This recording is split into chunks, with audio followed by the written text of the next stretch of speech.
মহেন্দ্রনাথ গুপ্ত কথামৃতকার তিনি উপস্থিত, তার বন্ধু তথা আত্মীয় সিদ্ধেশ্বর মজুমদার এবং সিধু উপস্থিত। তো জিজ্ঞেস করছেন, আচ্ছা হ্যাঁ গা, ইনি এখানে কতদিন আছে? জিজ্ঞেস করছেন কাছে তাকে, ওই যে পরিচারিকা ছিল বৃন্দে, তাকে জিজ্ঞেস করছেন। বৃন্দে বললেন তা অনেক দিন আছে, অনেক দিন আছে। অনেক দিন মানে কদিন? হিসেব করে বের করা যায়, মোটামুটি 3 দশকের মতো সময় শ্রীরামকৃষ্ণ দক্ষিণেশ্বরে এই মাস্টারমশাই আসার আগে অবধি, প্রায় 3 দশক, বোধহয় 2-3 বছর কম হবে, 27-28 বছর হবে। 3 দশকের মতো সময় দক্ষিণেশ্বরে শ্রীরামকৃষ্ণ আছেন।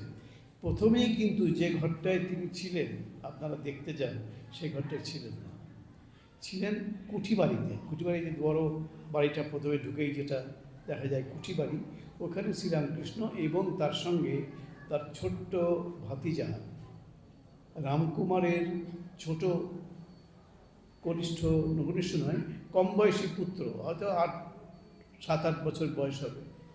তো আমাদের শ্রীরামকৃষ্ণের সঙ্গে তার খুব ভালো একটা, আজকের ভাষায় হচ্ছে বন্ডিং, ভালো সম্পর্ক হচ্ছিল। কাকা এবং ভাতিজার মধ্যে খুব ভালো বন্ডিং, ভালো সম্পর্ক ছিল। তো তিনি ওই পাগল, তো ওর মা ছিল, মা ওই স্বামী মারা যাওয়ার পরে মা পাগল হয়ে গেছিলেন, সেজন্য মা দেখবে না, সেজন্য শ্রীরামকৃষ্ণ নিজের কাছেই রেখেছিলেন দক্ষিণেশ্বরে।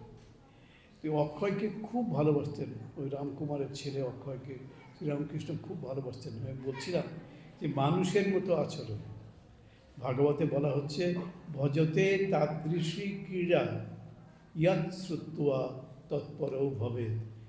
একই রকম কাজ করেন, মানুষের মতোই কাজ করেন, যে কাজটা দেখে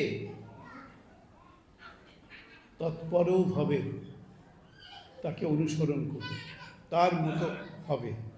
ভগবানের খেলাটা, ভগবানের লীলাটা হচ্ছে তিনি এমন করে আচরণ করেন, মানুষের মধ্যে এমন করে বিচরণ করেন, একটা অসাধারণ কিছু করেন না, স্বাভাবিক জীবনযাপন করেন, স্বাভাবিক ছেলে মেয়েদের মতো জীবনে কথাবার্তা চালচলন সবই দেখা যায়, কিন্তু মাঝে মাঝে তার মধ্যে একটা ফ্লিকারিং, মানে হঠাৎ ফ্ল্যাশ হয়ে যায়।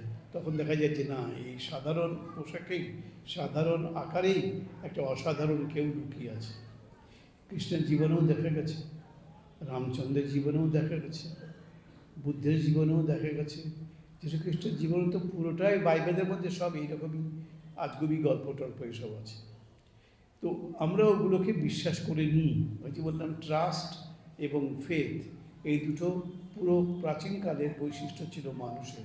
তারা সহজেই বিশ্বাস করত, এবং যদি সহজে বিশ্বাস করতে পারেন মানুষ, তাহলে কি অনেক জটিলতা চলে যায়, কমপ্লেক্সিটি থাকে না। কমপ্লেক্স লাইফে ফেথ এবং ট্রাস্ট এই দুটোর কোনো অস্তিত্ব নেই। আমাদের যে কমপ্লেক্স লাইফ, এখানে ফেথ এবং ট্রাস্ট এগুলোর কোনো গুরুত্ব নেই, বিশ্বাস করে না কেউ, সব কিছু যাচাই করতে চায়, বিচার করতে চায়।